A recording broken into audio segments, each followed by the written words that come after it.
Hello, welcome to Sheba Mate, where I'm excited to do an interview here. I've done multiple interviews talking about how to change people's minds, and today we're going to be talking to a Christian apologist, getting a little bit of his background, why he got into it, so on and so forth, and then talk about his effectiveness changing people's minds. So we're really excited to have him.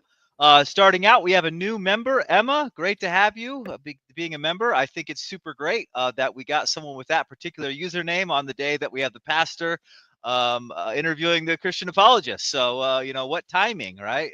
We just couldn't be any better. So Yeah. good to have you. Hello there, Big Fish. Glad to have you here. People starting to jump in the chat, so good to see everybody. And hopefully we'll be able to hang out here. Apollos, we didn't talk about a time. I'm thinking 30 minutes, maybe to an hour. Is that okay with you, or do you have any hard outs or anything like that? No. I can stay here for however long it takes. So yeah, happy Okay. to be here. All right. Well, fantastic. Hey, hello to Eric, apparently the master of flat Earth. Max is I think he's fine. I'm just doing an interview today. He may even jump in the chat if he's feeling all right. I wouldn't be surprised if we see him hovering around here. So certainly wishing Max the best. I know he wasn't feeling great last night when we did the after show, and so hopefully he's doing all right. I haven't talked to him yet today. Apollos. So, just to start out, a little bit of your background. And, if I'm going to ask a little bit about your background, I want you to always know you're welcome to say, I'm not going to answer that, or that's too personal, in a nice way. I'm not trying to, you know, get you to say things you're not comfortable saying. So, don't be afraid to dodge any of these questions if it kind of gets into the personal area. But tell me a little bit about, where you grew up, or, where you're from, or where your background and whatnot. And Yeah, for sure. So I guess like my ascent to what you would call like normal conscientiousness that we would ascribe moral responsibility to would be in like my early teens. I got my born again experience in a youth camp back in the East Coast where I lived in New Jersey. Was a pretty rundown place called Union. Um, and Me and my parents, well, mostly it was my parents, decided that it was time to move to Texas because they had better job opportunities. They had no state tax. That's a big one. Um, and Yeah, they were just looking for a new house and stuff like that. I say that all to say basically that that coinciding my religious experience with me moving to another place like thrusted me forward to the religious side of the internet, aka Christian apologetics. Originally it was mostly like theology stuff, so I'd hear from like more people with like a more theological background, so like Ravi Zacharias. And I know that whole scandal happened with him that pretty much like discredited his character, but honestly that is what kind of got me into Christian apologetics. And then like originally it was like more theological, but the gateway drug, if you would call it anything else, would be being introduced to David Wood and his associates. So like Nabil Qureshi was his friend, former Muslim, ex-Muslim who became a follower of Christ.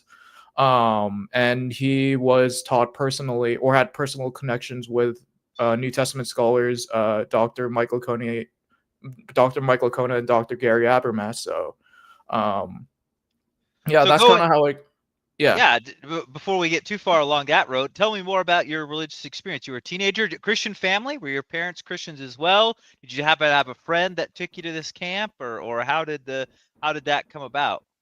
Yeah, for sure. Like I grew up in a typical Baptist church, in somewhere in New Jersey, um, and my parents were Christian. I've talked about how I'm Asian, and the reason why I'm Hispanic looking is well because I'm Filipino, and Filipinos have this thing about like it's weird because it's like an Asian country, like technically speaking, but we definitely have our Western roots from American influences and so on and so forth. So yeah, like my parents were uh like they technically come from the Alliance tradition, but it's not that far from what Baptists believe. The Christian Missionary Um, Alliance. I think it's called Alliance International Church. Okay, that'd Um, be different than Christian Missionary Alliance, probably. yeah, probably. But they basically believe what Baptists believe. Um, when it comes to like essential doctrines and like the role of baptism and the sacraments. Um, So you went to an Alliance church with them growing up, and you were at an Alliance camp when well, you made. they were Alliance growing up, and then when they settled here in the U.S., they brought me up in the Baptist tradition, Okay. um, where a large majority of the congregation was Filipino. So Mm-hmm. um, I suspect that had mostly to do with us attending that specific church, just Mm-hmm. making cultural assimilation like much easier. Mm-hmm. When you can like speak to and like talk to people of similar backgrounds. But in any case, my religious experience in that youth camp was it was in seventh grade. I didn't have anywhere near the knowledge I have to today when it comes to Christian apologetics, Sure. but um, yeah, I mean, like there are seeds planted that I can definitely see that were connected to Christian apologetics. So, say for instance, like uh, the year after that youth camp, someone basically made the objection in our class that um, uh, in order for she basically said that like evil has to be present if God exists because you can't have good without evil. And I basically responded by saying something to the effect of it's not necessarily that the presence of good and evil have to coexist, but it's more so that the concepts have to be within reach in order for those things to manifest in real life. Now, obviously, I didn't say it with that, complicated jargon back then, but it's things like that, like just like trying to understand where I fit into in the school system in terms of like my own beliefs, my own convictions, watching the God's Not Dead movie. Mm-hmm. So there is that as well. Um, growing up in a predominantly Catholic city where I like where the church I attended was mostly Protestant. Mm-hmm. So those like planted the seeds, and then where I really took off was when I moved into Texas. Didn't really have many friends to talk to because I was being integrated into, to be honest, like a new culture, a new way of like viewing yourself as an American. Um, no one, no like extended family in Texas. Like we were the first ones to come down here. And Yeah, that's kind of how I got into Christian apologetics. Did that kind of like answer your question? Yeah. Oh, yeah. Sure. So when you moved to, so I'm just kind of interested about not too much into the apologetic stuff yet, but like you went to camp, you had a religious experience, you got converted, got saved, whatever words people you want to use for all that. Then you moved to Texas. You didn't have any friends then, so were you like heavily involved at the church you attended in Texas when you moved then? Did you make friends and have relationships around that, not Yeah. online but in person? Yeah, so I'm not gonna lie, like I did have some friends like um in the other Filipino church in Texas. But it wasn't as the congregation wasn't as developed, and so the opportunity to flourish relationships in that sort of church setting where the congregation is like probably I don't know, like less than 1 to 2 dozen people per service. Mhm. Um Mhm. like a lot of like my time during that period in my life was spent like investigating the religious texts by myself. So, like listening to people like Bart Ehrman, even like at the age Mhm. of like 16, Mhm. um, people like Mike Lacona and Gary Habermas, and the people who are at the forefront of those like apologetics, counter apologetics discussions Yep. at that point in time. I know like definitely now we've advanced to where that's not necessarily the case anymore. Mhm. But um, yeah, like I had some friends, but just like not that whole community that I had in New Jersey. So Yeah. um, And what brings what now? So I assume, are you out of your parents' house? You don't, and like I said, you don't have to answer any of this stuff. Are you on your own? You're working and then doing the apologetic stuff on the side, or what's your life entailing? yeah, well, right now I'm living in a city that's not where my parents are currently located, but I'm only like 4 hours away. So, like, if Hmm. ever something like unfortunate happens, we can always like communicate or go to each other like relatively quickly. So we're not living in the same city. Um, I I am currently doing apologetics pretty much like full time. Okay. Um, even though like recently like I got an offer for a different job that I went to school for, because I didn't go to school for apologetics or biblical studies or philosophy or anything like that. Mm-hmm. Um, I went to school for cybersecurity or computer science work. Mm-hmm. Um, and I recently got an offer for a certain company like somewhere. Mm-hmm. That's probably going to take a while to process because it does require uh, a clearance of some sort. Not top secret, but a public trust. Which was one of the main reasons why like I started YouTube like anonymously, Mm-hmm. because the government is pretty big on like monitoring social media and what you say and like how you represent the organization. So rather than like place my career like at the hands of whatever administration the current presidency is at, like I'd rather just keep those domains like separate. So Yep. yeah. Yep. Want to say hi to people in the chat. Hey, Baba Ali, good to have you here. Spec says, "Hey, what's up? Glad to have everybody here. Fun to hang out as always." So, your apologetics. Do you, is what's his name? Man, I'm forgetting his name. Irrelevant anymore. I think he's maybe passed. I think his son might do it now. He Oh, Josh traveled. McDowell. Yeah, is the McDowell world still relevant in apologetics or not? I would say that Sean McDowell has a presence on YouTube, but it's mostly amongst like the older generation. Like I would say the younger generation is more into people like inspiring philosophy, people like um uh exploring reality, who's now part of inspiring philosophy, to be fair. um the people who appeared on the Jubilees, 25 Christians versus one atheist, so like Tim Howard, um Big John Steele, Coley, people like that. um What about books wise? Those people don't write books, do they? Do they write books? Josh McDowell yeah. certainly had a popular book that's probably outdated now, but who's writing these days in apologetics? Yeah, as far as like scholars are concerned, like I would point to the work of people like Richard Bauckham. He's been around for a while, to be fair, but um, Luke Vandewey, who else? Luke Barnes when it comes to like cosmology. He just did this conference with Inspiring Philosophy back in Australia. So that was nice.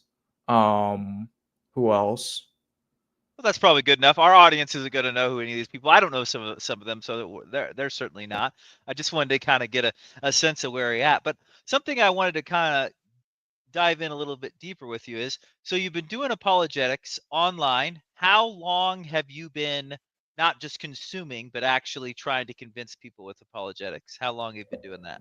Yeah, for sure. So it was interesting because like aside from like side discussions I'd have with like a fellow classmate about like objective morality, which like strikes like high schoolers as like totally irrelevant. It's like, what are you doing? Like, don't you want to go to the pep rally with your boys and like riz some girls instead of like talking about this stuff about religion and like Hmm. history and all that?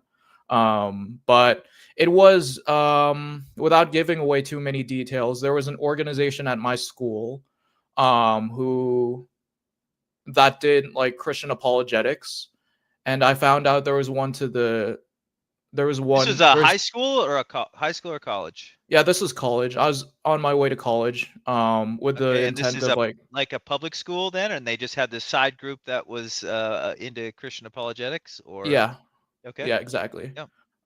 And this is gonna hark back to one of my earlier appearances, like on Anthony Magnabosco's channel. Are you familiar with that, like street epistemology?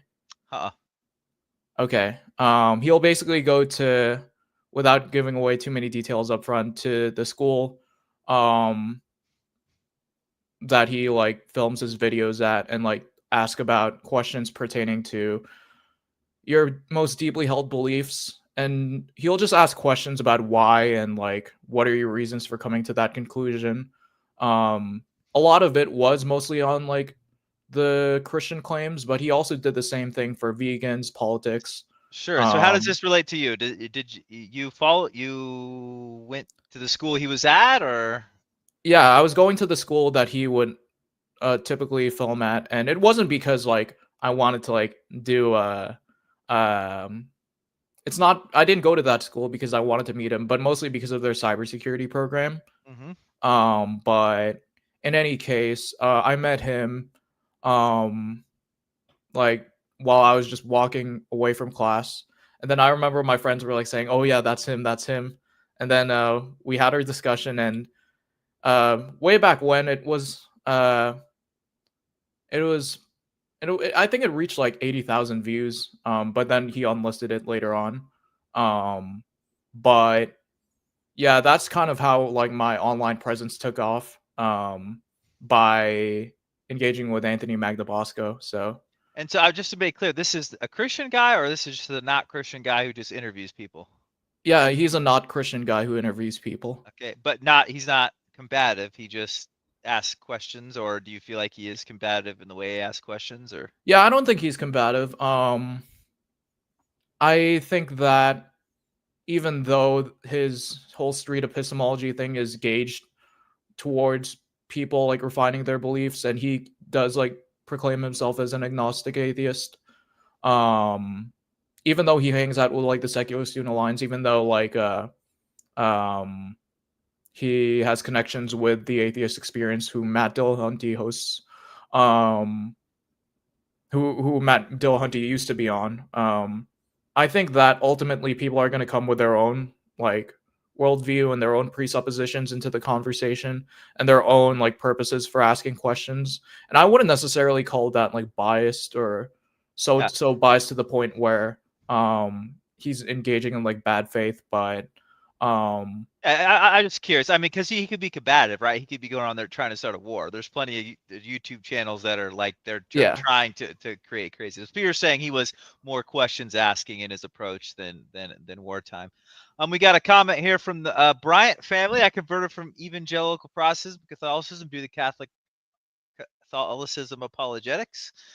Good riddance to shallow fake arguments from fringe new religion like Protestantism. So we got all kinds of folks around here listening to us as the Yeah. Baptist pastor. I think I am on the fringe new religion side, and if you still have some of your Baptist roots, maybe you are. Have you maintained your Baptist roots, or do you care about any of that, or you don't have to go into too long of a diatribe I about it? would Yeah, I would say that I do. I right now I'm attending a non-denominational church, which is basically code name for Baptist Mhm. nowadays. Yep. But in terms of like my actual beliefs, like I would number one, I would prefer like a high church setting. So like a higher view of like the sacraments like baptism and the Eucharist. So would I you wouldn't you necessarily the real sorry. presence meaning like Yeah, being like the real presence, spiritual presence, as a form of real presence, is the view that I hold to currently. But I wouldn't necessarily say they're necessary to be saved, but by the same token, like if someone like professes like Jesus as their Lord and Savior, and refuses to get baptized for like 10 years plus after his apparent conversion experience, I would definitely start questioning that conversion experience. So would you Um, see the baptism or the communion that I would perform on Sunday as legit or not legit? Because a Catholic would see the communion that I provide on Sunday is not legit because I've not been sort of to say it in a colloquial way, been blessed by the person who's blessed by the person by the person by the person by the person yeah, the going whole back to apostolic Peter or whatever. succession Yeah, thing. yeah, yeah. So like my communion's not legit. As a matter of fact, I filled in at a Methodist church one time, just preached for him, and when I served communion, I wasn't allowed to bless the wine and the bread. A Methodist had to come in, bless it for like the month. They would bless a whole bunch of it for like a month time, and then I could hand it out, but I couldn't do the blessing. I mean, would you? How would you understand that?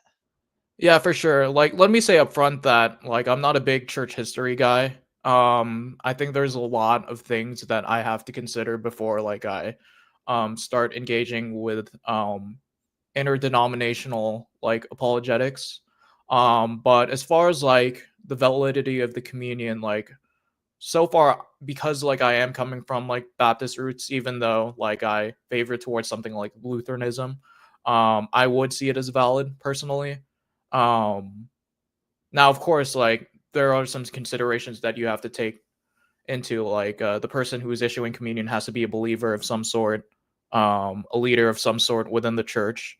And then it goes into the question of like, okay, so like, do we have like this whole priesthood that we have to like obey by and stuff like that? And personally, me, I don't see the supremacy of the Roman Church, um, even in as late as like 180, when like Irenaeus is writing, I believe, because he does mention like the uh, preeminence of the Roman Church, but not in the way that Catholics view it.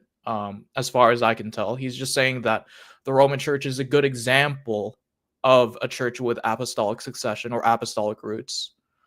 So because of things like that, like they always, the thing is with and I, I should also probably preface that I do think Catholics are real Christians. Same thing with the Eastern Orthodox. And they should think likewise, because of like Vatican II when it comes to uh, Catholics in particular. But me personally, like I, they always say like you have to go to the early church and the church fathers to interpret the Bible. But then that just kind of begs the question, like, what is the early church? What is the earliest setting of the earliest Christians? And so, to us Protestants, you would go to the Bible for that because those are earlier than the writings of like Polycarp, Ignatius, and Clement of Rome, and so on and so forth. But um, yeah, like the lacking of evidence for something like a papacy in the biblical texts in the earliest church fathers is what um holds me to Protestantism nowadays, even though like it's more of like a reformation that happened later on in like the 1500s or so. So yeah. Simon's in the chat. Hey, how's it going, Simon? Good to see you. Glad to have you join. I probably got to quit distracting you with all these theological questions. My intent isn't to go too. I have an interest in it, so I keep asking you. But I'm gonna try to pivot us here. Yeah, no In worries. your in your uh, in your sort of apologetics world here, I want to talk to you about changing people's minds a bit. How Mm. successful do you think you've been on changing people's minds? What, have you had people tell you you've changed their minds? Like, what would you say? Like, how effective have you been? For example, I've interviewed people about that do flat Earth content. They're Globers and they do anti-flat Earth or debunking or whatever you want to call it. And they've basically told me they're like unaware of anyone who's ever changed their mind based on their content. They're not saying it hasn't happened, but they're not aware of anybody. How has it been for you? I mean, have you changed people's mind? Are you aware anyone's ever changed their mind based on your content, or even personal interactions you've had in real life flesh interactions, or Yeah, what? well, as far as like hard conversions are concerned, those are typically rare. Like, um, I only get those types of reactions online. It's really hard to convince someone in person, like, that they have to like shift their entire like paradigm in like a matter of like the results of a single debate. Usually stuff like that happens incrementally.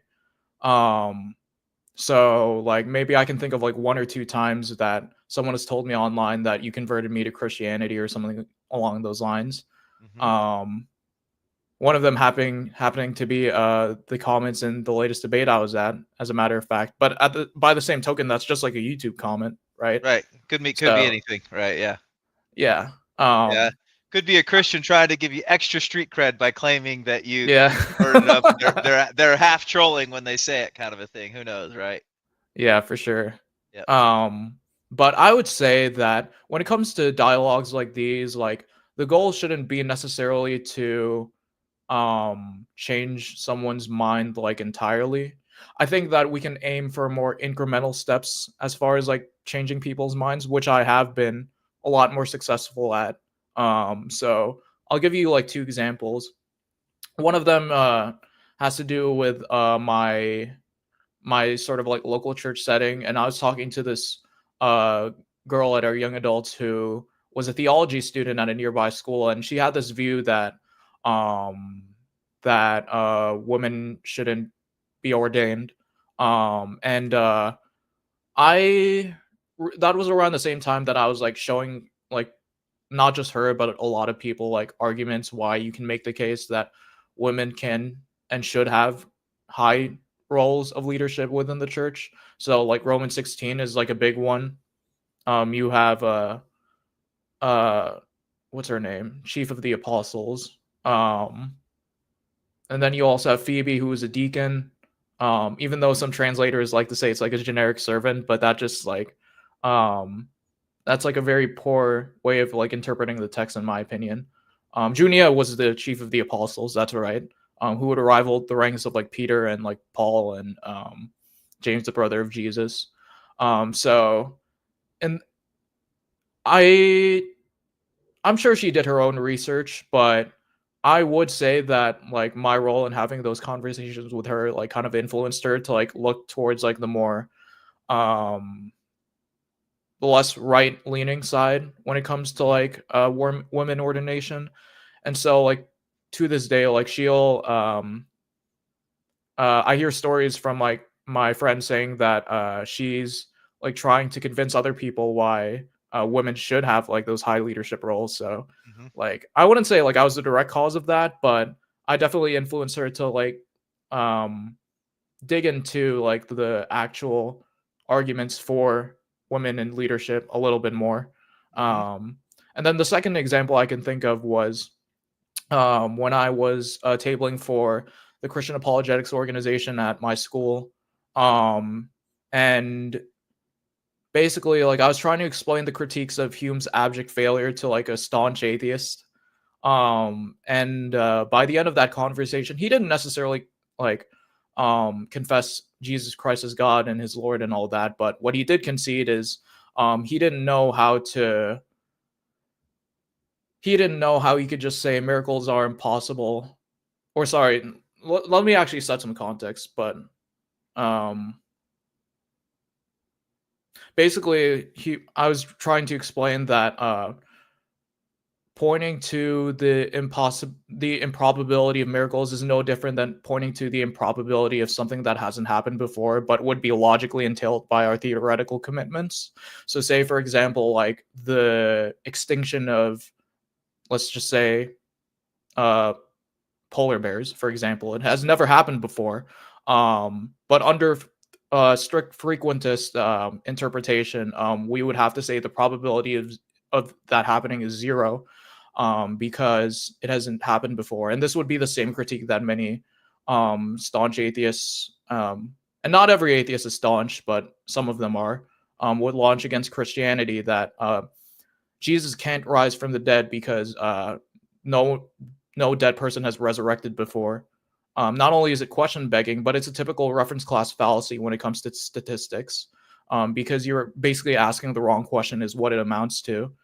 And so, like when it comes to something like, uh, and philosophers have talked about this in the past, like uh, the sunrise problem. What's the probability of like the sun not rising tomorrow?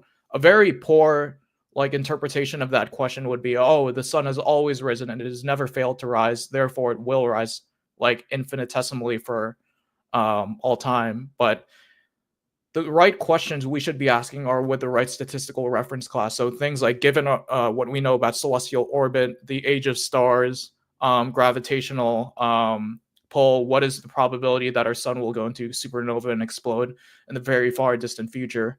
Um, and so, like with the same respect to Jesus' resurrection, it shouldn't be like the question of like, oh, has there been like a resurrected person before? It should be, given what we know about eyewitness testimony, given what we know about um, uh, bereavement hallucinations and multiply attested um, events. What is the likelihood that Jesus resurrected? And so, like, I was able to convince that atheist in that example that he was asking the wrong question when it came to miracles happening. So I just basically give those two examples as like times where I was able to convince someone like incrementally.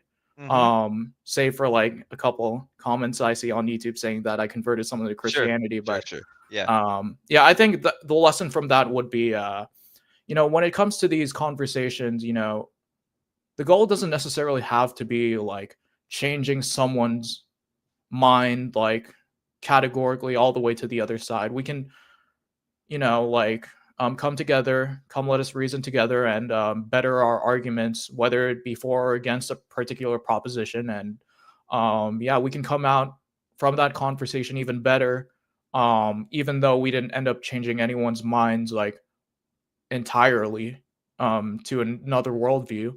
Um, and I think that another thing that's overlooked when it comes to these conversations is the encouragement that I can, and I'm speaking like mostly from my Christian worldview over here, like the encouragement I can provide to fellow believers, brothers and sisters of mine in Christ, that Christianity is true. Because apologetics, honestly, it does have that function where you're encouraging one another in each other's faith.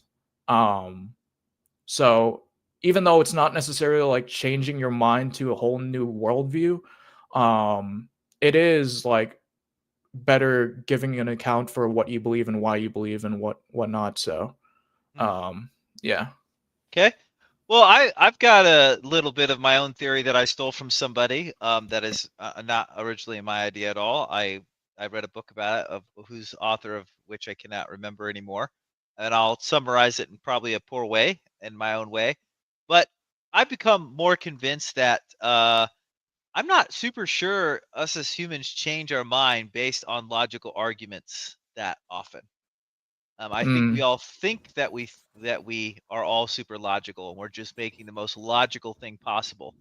But if yeah. we said, if you and I grew up in a majority Muslim country and went to Muslim church camp instead of the Christian church camps like you and I Right. both did, where the chance is going to be significantly higher that we were going to be a That I would be Muslim Muslim. pastor and Yeah. you would be a Muslim apologist. They certainly are, and so it's like, well, which version of is why is that like so regularly the case? And it just seems to be totally, it's just hard to imagine that we're all just being perfectly logical all the time, because there's such incredible divergent views. As a matter of fact, even within Christianity, none of us can agree about anything, right? I mean, we saw the Bryant Yeah. family, they're talking about his Catholic views, and that doesn't even, we can't even agree within ourselves. So what makes people change their mind, switch back and forth? Is it because our logic stinks so bad that we just end up with crazy divergent views all over the place?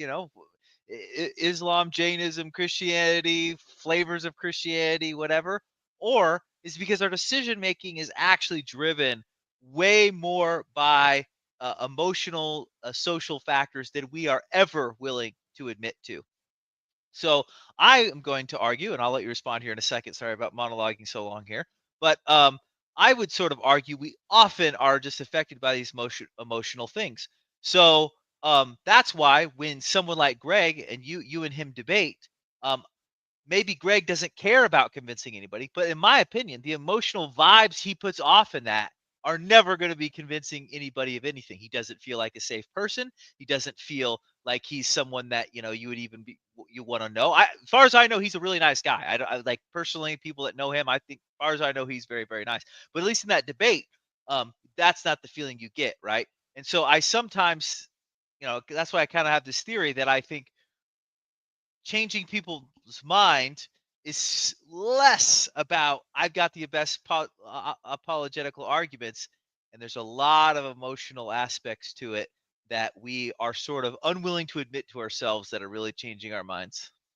Yeah, for sure. I think there's a lot that could be said, like, there's number one, we have to be epistemically humble, recognize that we're not omniscient, and because of that, our biases may manifest in such a way that's not um, like to the point where our decision making is like totally disconnected from our personal commitments and um, our emotions and stuff like that. Because we're not computers at the end of the day. We have needs. Um, we have communities that we tend to like gravitate towards and stuff like that. Um, And so the only thing we can hope for is to limit our bias and expand our worldview by considering different sides of arguments and collecting information here and there. So it's interesting because you also brought up like this idea uh, um, of like trying to like aspire to be unbiased and like without trying to get into like the weeds of philosophy too much, but I do think that being quote unquote unbiased is overrated nowadays because I think that it assumes some sort of like um middle ground or some default position that um you would characterize as not biased, and any deviation from that would be biased. um and so, like, me personally, like, if I want to know whether or not Christianity is true, I want to know the best arguments for Christianity, as opposed to like trying to like sit here in the middle and just like passively wait for whatever data comes my way. Like, no, I want to be able to steel man the case for each worldview. And then the last thing I'll bring up is this idea of convincing other people through other means rather than just purely logical entailment or whatever. And that's one of the things that I do have to wrestle with as someone who is a Christian apologist, because Jesus did say things like blessed are those who have not yet seen and still believe. And I understand there's an argument that can be made that doubting Thomas did have evidence, like an empty tomb and stuff like that, Mm-hmm. and like the testimony of his friends and disciples who knew Jesus. But I do think that the right way to view faith in the New Testament, the Greek word pistis, is not necessarily enforcing super rational logic, but not excluding it either. Um, so like I wouldn't see, for example, my faith as different from the saving faith of someone who doesn't do apologetics. There might be like greater I guess you could say intellectual credibility with my position or like the way that I ascended to Christianity, but at the end of the day, like um you know, as long as I'm gonna throw a pot shot over here at some flat earthers, but as long as we recognize that the Earth is round, regardless of how we came to that conclusion, like it's true. So yeah, at Yeah, least we're so all on the same side. some Christians have gone so far as to basically say, uh, they don't, sort of basically like a version of they choose to believe whether there's evidence or not, essentially, right? It's his personal experience, and therefore any arguments of apologetics don't matter to them too much. And Yeah, I don't know if you've run into that, but that's like not that uncommon that people sort of believe that, and they sort of have it, they don't worry about the logic about it. So and I'm interested in your thing with that. If you guys have questions in the chat, don't be afraid to put them in there. I see you guys are giving us a hard time, so appreciate that. Poor Apollos is getting some heat, so yeah, I'm for sure sure. I'm sure he's used to From the it Ortho being Bros. online. That's how it works, right? Yeah, We entertain the masses by letting them give us a hard time. So I hope you guys yeah. have a good time over there. But anyway, what do you think about that idea that some people, Christians, have almost given up with? Evidence just doesn't matter. I believe it anyway because they find the evidence apparently not valuable or unconvincing. Or what are your thoughts? I think that I think that even though like people not might not have like a thorough robust case for Christianity, sometimes it just comes down to something as simple as the practical availability it takes to conduct like an investigation like this. So like maybe like there's a dad out there who is like a family of like four and then just doesn't have the time to dive into these deep subjects, and I have some sympathy when it comes to people like that or situations like that, because you know developing your worldview to be a robust case for Christianity takes time and it takes effort. I didn't get over here because I watched a bunch of apologetics videos. I got over here through wrestling with my own struggles, talking to scholars, watching debates, going to conferences. I even had like 2 years where I proclaimed myself as an unbeliever, as in uh, initially a deist, but then ultimately leading to atheism. At the ripe, wise age of 17. So yeah, like I think looking back, like just um understanding that a lot of stuff like this takes time and availability, um will allow us to have like um not mercy, but like sympathy with those who don't necessarily have like a robust case for Christianity. It could just be simply the fact that a lot of uh people in, like, say for example, Muslim countries don't have like the educational resources or the background to freely express their ideas, to question them and things like that. Mhm. um And some so Christians don't either, right? I mean, yeah, if you grew up in a Christian family, if you start questioning it, it's just better not to, right? Your just life is a lot easier if you don't question it, you know? I'm not saying you'll be treated as harshly as a Muslim would, but it's not going to be good, right? You go to a Christian school, it might be better just to tell the teachers you're definitely on board, right? So yeah, it is when you're in within a religious tradition, it is hard to um, not just go along with it, because your life is significantly harder if you don't just go along with it. yeah, for sure. um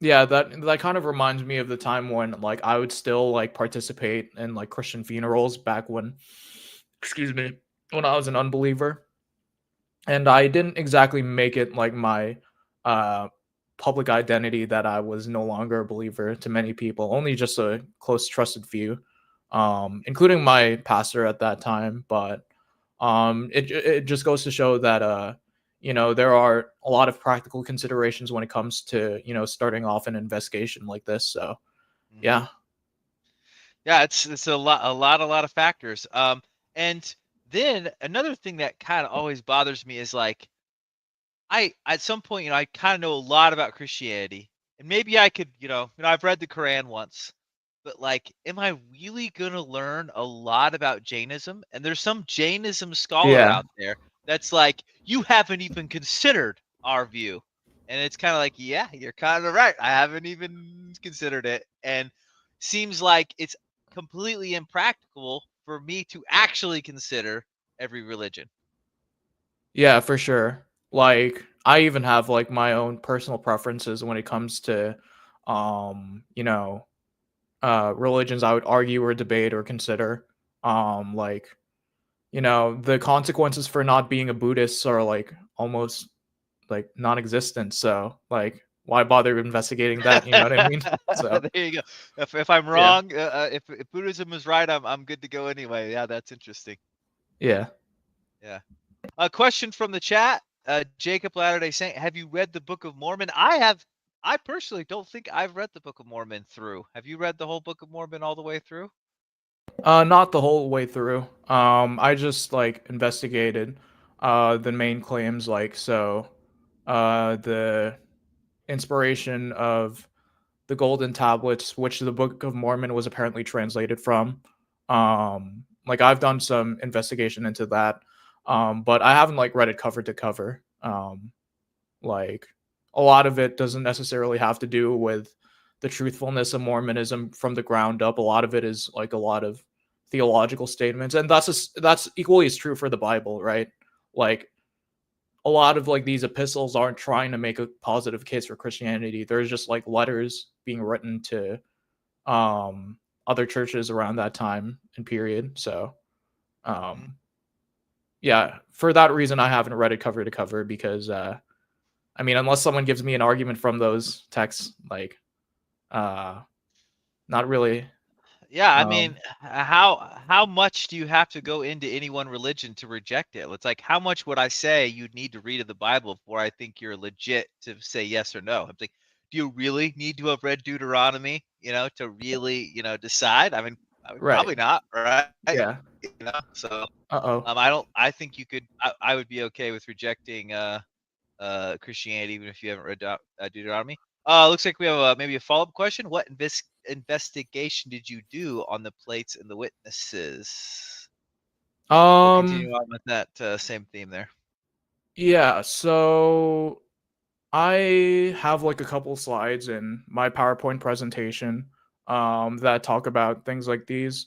Um, like, it's commonly remarked that Joseph Smith died a martyr when it comes to his witness to the golden tablets. But the fact of the matter is, he shot back at the crowd, and you can while he was in prison and like was about to be killed, and you can argue that he did that in self-defense.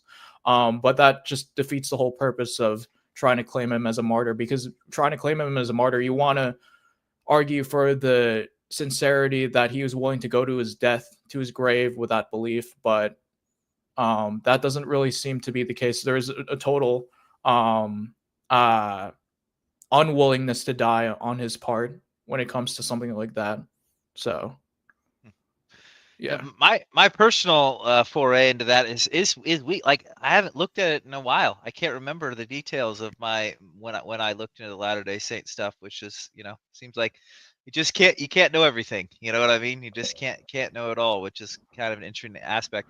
Well, we're just gonna spend just a couple more minutes. I wanted to give you a chance to kind of pump your channel. Obviously, here Max is an atheist, a strong atheist, been an atheist his whole life. So Mhm. obviously, we have a lot of people in the channel and that contribute to the channel, that are atheists and whatnot.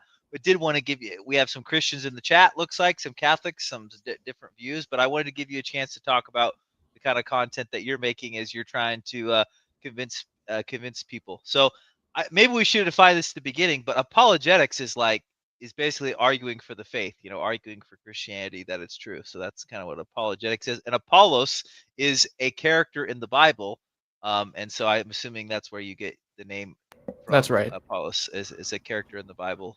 Yeah. Uh, So an anyway, tell apostle us of about early Christianity that we don't know a lot about. yeah, And by the same token, like not a lot of people know about like my real identity. So yeah. yeah.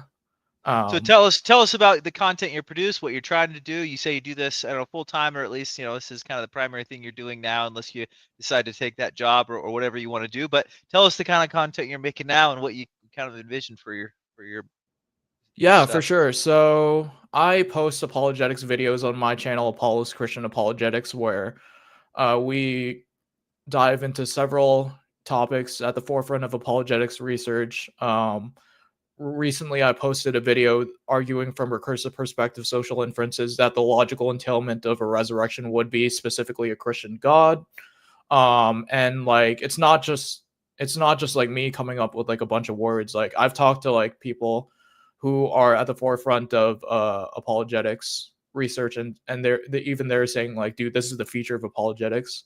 Um, and so, like, things like the Galilean crisis, I've talked about that, arguing for not necessarily Roman guards, but just guards in general at the tomb of Jesus.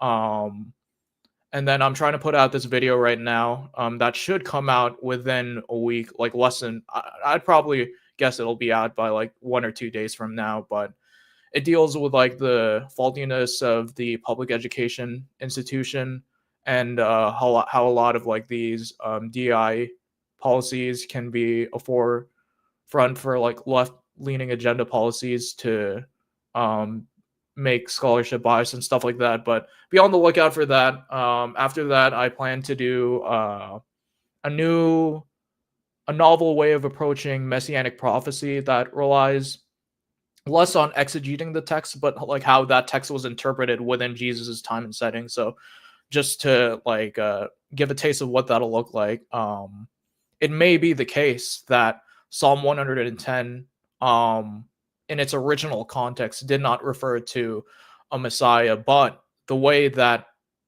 people were interpreting this Melchizedek figure, like the order of Melchizedek, sort of like figure you see in the Bible, was consistent with the way that later Christians would interpret Jesus as fulfilling that prophecy or tradition, if you want to call it.